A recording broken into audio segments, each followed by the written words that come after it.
Welcome back. We've had so many cards and letters requesting more of these black canvases. Welcome back. I thought I'd do something a little crazy. We've had so many cards and letters requesting more. So I've taken the liberty of going ahead and covering the canvas with different colors. And let's go over the colors that we use. I've taken the liberty of I've taken here canvas, alizarin crimson. And this way we have a circle, and the whole bottom of the canvas is covered with crimson. Alizarin crimson. Top is Prussian blue. And the whole bottom blended all of this together, crimson. Now, when you're preparing these black canvases at home, be sure it's a flatted black. Blended all of this together and allow it to dry. Now, when you're preparing these black canvases at home, be sure it's a flat black. We'll take a fan brush here, and I'm going to start with a little bit of titanium white. So let's go. We'll take a fan brush here, and I'm going to start with a little bit of titanium white. And we'll start right up in here. We're just going to begin touching this canvas and letting this just play around. Right up in here. See how just going to begin touching this canvas and letting this just let it go. See how it's picking up the crimson. Move the brush. Just little indications all over the place. Just move the brush. And we'll make some happy little things in the sky here. Make some happy little things in the sky here. Just let it play. Now you see how it's picking up the blue color up here. Just let it play. Now you see how it's picking up the blue color up here. And we'll put a little bit over in this direction. There we go. Don't get it too bright. Okay, now we'll take the large and we'll begin blending all this together, just very gently. Just begin bringing it together. This should create beautiful little clouds, little sunset type. Just turn the brush, keep it moving, circles, always in circles. There we go. Turn the brush, circles, always in circles. All right. And then we'll just blend it all together.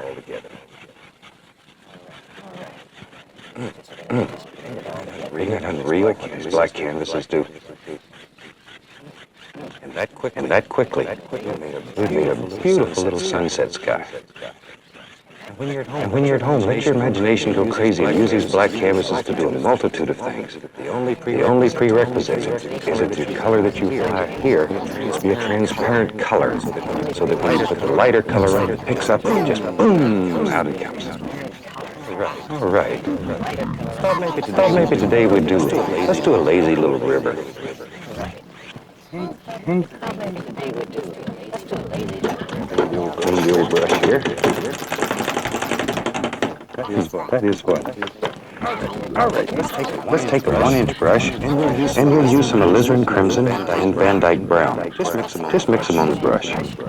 Load a lot of paint into your bristles. A lot of paint. And we'll begin applying some paint here and make general little tree shapes and stuff. And we don't want to cover up all this beautiful little sky that we put in here. Leave it loose and airy. There. Maybe there's a happy little tree that lives right here. I know at home you may be having a hard time seeing what I'm doing here. All we're doing is putting on some base color. The brown and the crimson mixed together. Oh, maybe we'll have some big trees over here in the corner. There we go. All right. We're using almighty brushes. It only takes a few minutes to cover a canvas.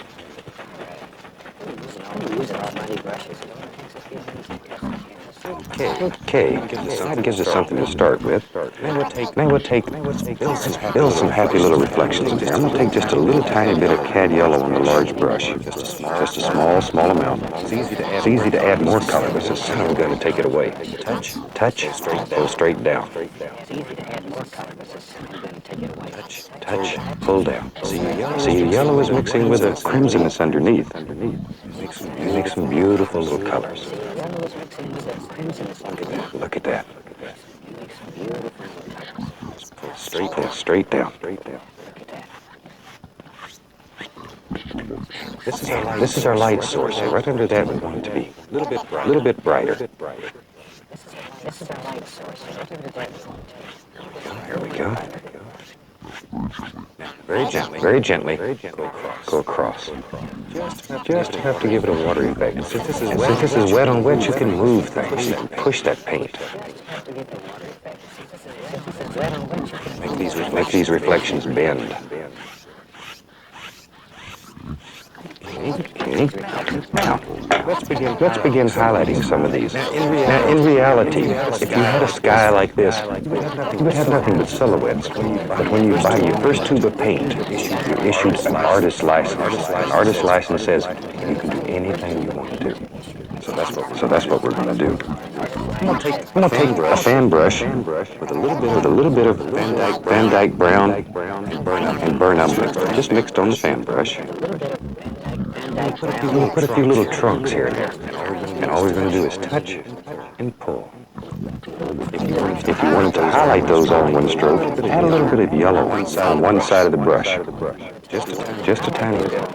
And when you push, you'll automatically get to highlight. Let's go back and highlight this one a little. There. Maybe there's a trunk right over here.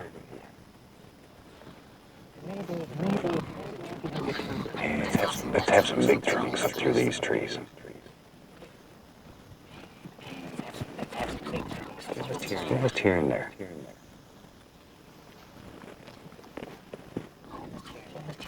There we go.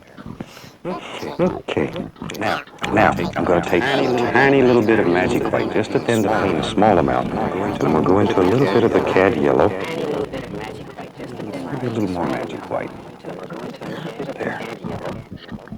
Then paint will stick to a thick paint. And we'll go into some permanent red and back to the yellow. We'll make some bright little colors here so they really stand out when you set it home. Let's go up here and push in just thousands of little leaves. There.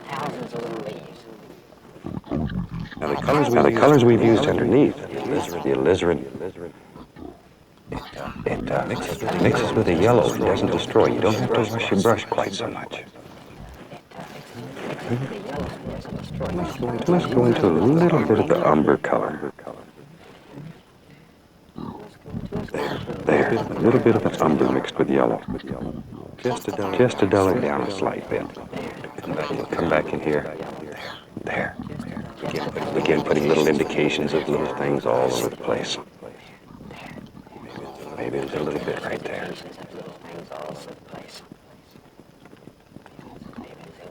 There we go. Now, maybe I'm just going back and forth between yellow and red, ochre, a little bit of umber now and then. I'm just going back and forth between yellow and red, ochre, a little bit of umber now and then. Okay. Now maybe there's one that hides right down in here.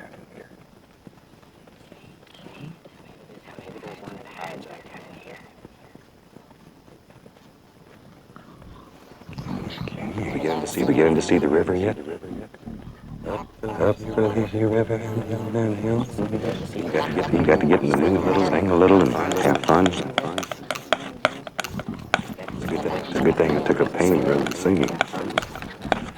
Okay, now let's put a little bit of dirt along here. A little bit of banks, river banks. This is the burn umber, a little Van Dyke brown in it.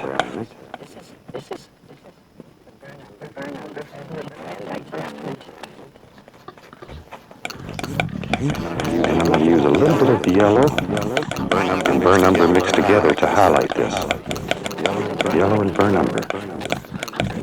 Don't want to get too bright, just so it stands out.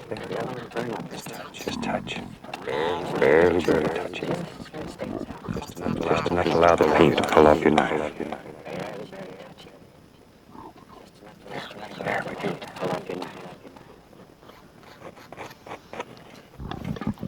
We'll take a little bit of, this is yellow, it's got a little umber in it, and we'll just make a little water line into here, just enough to separate the reflection of the land. Just let that play around.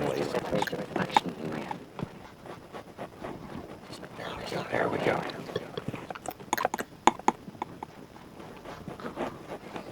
Okay. fan brush, I'm just going to bring all this together here. Let's add a little touch of green to that. Just a tiny bit. Just put a little bit of green working its way down through here. Just to bring the land and the trees all together here.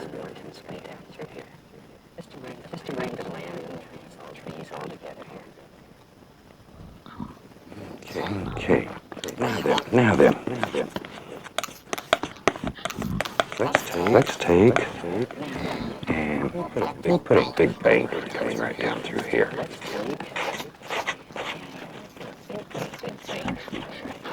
Just like so. Once again, this may be very hard for you to see on your set at home, but I'm just putting a little Van Dyke brown and umber right in here. Just to give us a nice base to work with.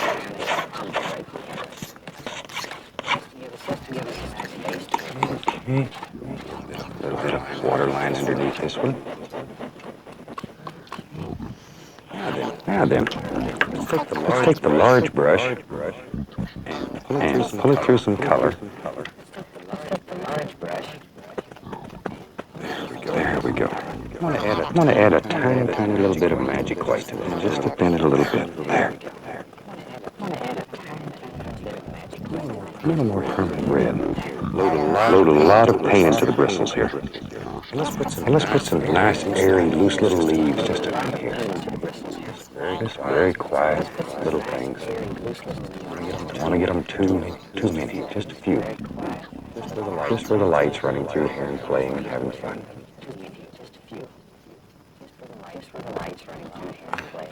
Look at that.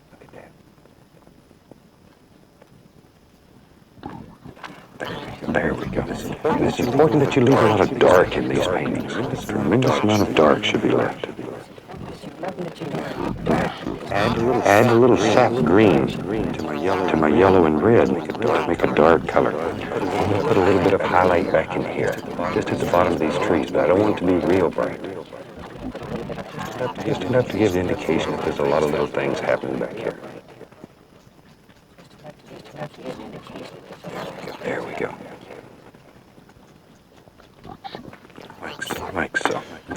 Now, let's go back with some crimson and Van Dyke brown mixed on the brush again. Just mix them together in the brush. And let's put something over on this side. Maybe there's a nice tree right here. In your world, you can put trees wherever you want.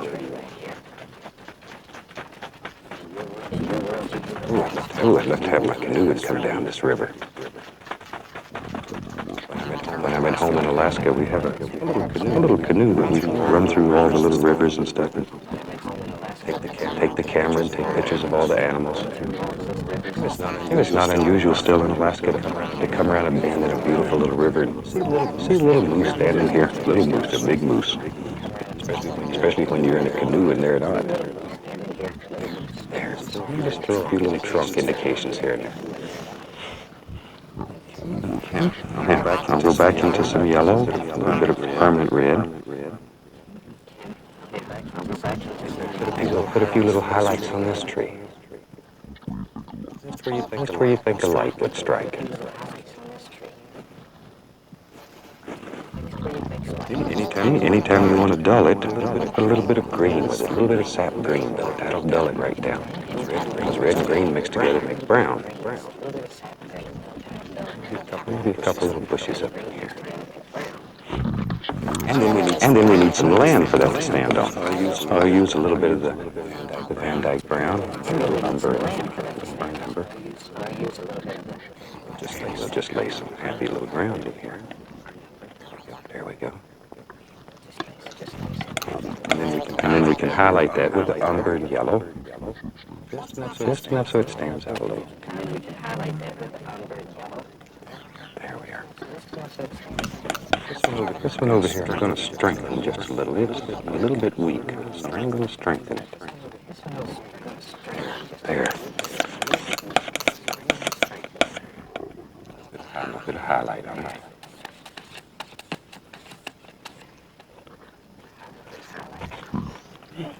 Okay. Now let's take the same basic colors. Let's just pop a few little reflections down here in the water. just here and there.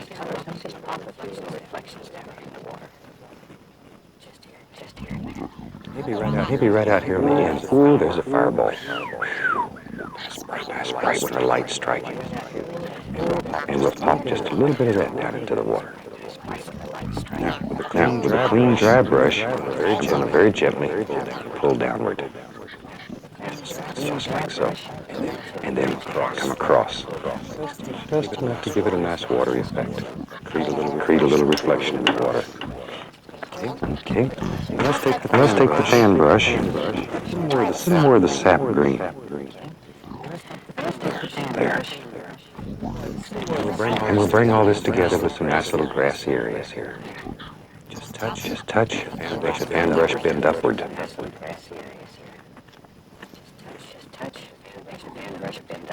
There we go. And maybe a little bit into the reflection. Let's say I've done thousands of these black canvases, and they never stop to amaze me some of the beautiful effects that you can achieve with them. Turn that into part of the reflections. Across.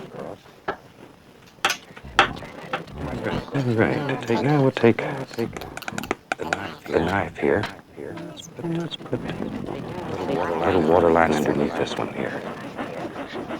Just like so. That's something. Okay.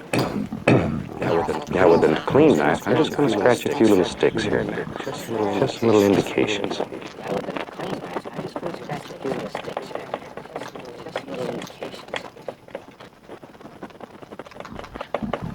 Okay, just put a few little sticks all over the place. These little sticks help create depth because each group of them show different planes in the painting. Okay. Now, let's bring this land area right here together, just using the fan brush. You can also do this with your 1-inch brush or the 2.5-inch brush. There we go. Okay, now maybe we need a little path in this picture. Let's put a happy little path. We can walk around here and find that big trout that lives out here in the river. So I'll use Van Dyke Brown. Figure out where you want your path to go. And I'm just going to do him like this, just back and forth. Just let him start working forward. So we have a general idea of where we're going here. There we go. Maybe this there's a little hill, a little bank right here. So we'll take the fan brush, a little bit of green, yellow, red, all mixed together. Just mix the colors on your brush so you've got an absolute. I don't know what it is. Every color. Let's begin putting some little grassy areas in here.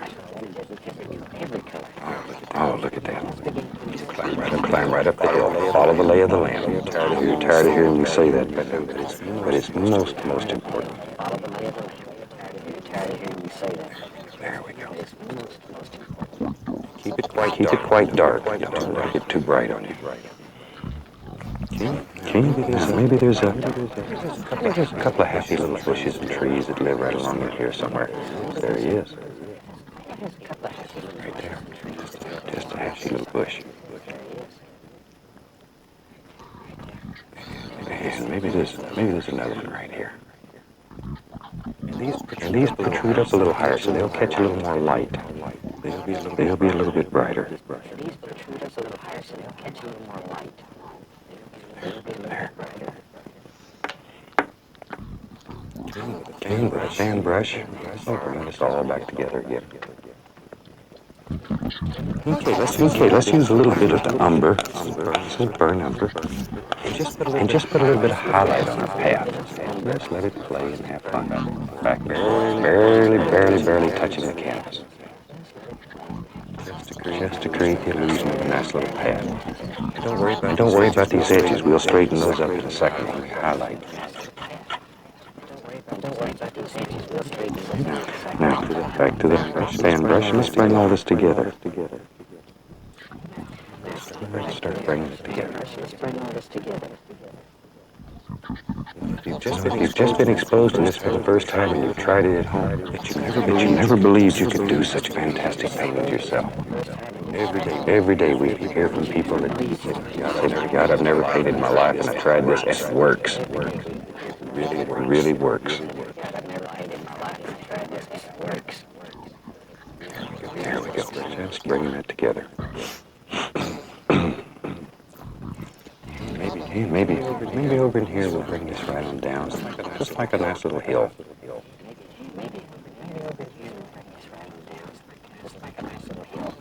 We've got an old path going back through there.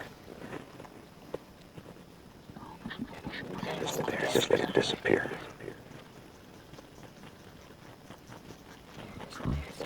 Okay. There it goes.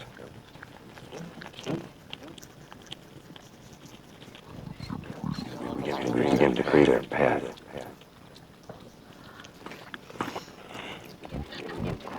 Let's take a little bit of the magic white, a little bit of yellow ochre mixed in here. Let's put a happy little bush that lives right here. This does several things, but it creates more depth. But more important, it closes the end of the path, so we really don't know where it goes. It just goes right on off into the woods or somewhere. Just sort of closes it out. There's a nice little bush. One thing I would like to mention while we have just a couple of minutes here. The only way we know what to paint is if you let us know. So drop me a line here, and you can address it in care of me, here at WIPB, Muncie, Indiana. And they do forward all the mail to me. And I'd like to know what you want on the next show. That way we can start producing paintings, and I have to practice a little bit. We'll get them ready for you, so the next time we have a series here, we can do the type of paintings that you want to see and want to learn how to do. But we need for you to let us know. Okay, we'll put a few more little sticks here and there.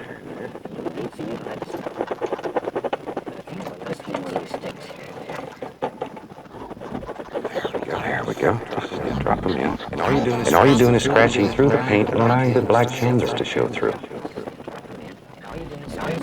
Just ever so often. Okay, maybe there's a happy little stone that's right here. So we just take some Van Dyke brown. And just lay in a basic little stone shape. We can take some umber, burn umber, a little bit of the yellow. Makes a very nice highlight color on these dark paintings. And don't mix it dead, so just mix it so it's marbly, as Bill calls it, just marbly. There. Touch. Just let the knife wander down the side of your little stone here. Create a little highlight. These are just like doing small mountains. With tender loving care, they'll grow up and be small mountains.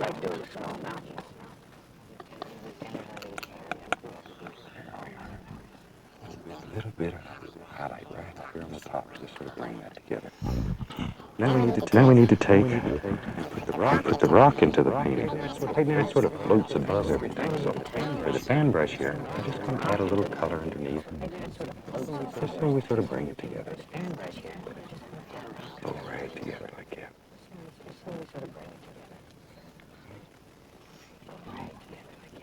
There we go.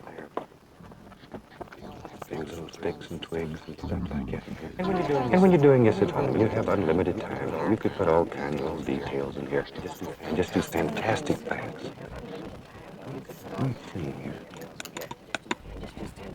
I want to brighten that waterline right there so it stands out just a tiny bit more. You can also wait till these paintings dry and go back and add very nice little details into it. You don't have to do everything while it's wet. You can allow it to dry. Go back. A lot of times with still lifes and stuff, you want to put like little dewdrops in the leaves, etc. It's really better to allow the painting to dry. And then you go back and put your dewdrops. If you want to put a nice little deer or something in here, what I recommend is you scrape out the basic shape, remove this wet, loose paint, allow the painting to get just about dry, and then go back and paint your little deer in, and you don't pick up all the underneath color. It really works better that way. This would be a super painting to put a little deer in. Okay. I think this painting's getting close enough to the end here that we can start worrying about a signature. And I'll dip into some thin oil here. Just work your paint till it gets like water. Just like water. And turn that brush. Really turn it. Bring it to a very, very nice, sharp point. Turn it, bring it to a point. Decide where you want your signature. You know, so often we get questions like, how do I sign my painting? That's as varied as there are, as artists are. You sign it in a way that's unique to you. It becomes part of your trademark. Okay, so that one signed, I think we'll call it finished. On behalf of all of us here at the station, happy painting and have a super day.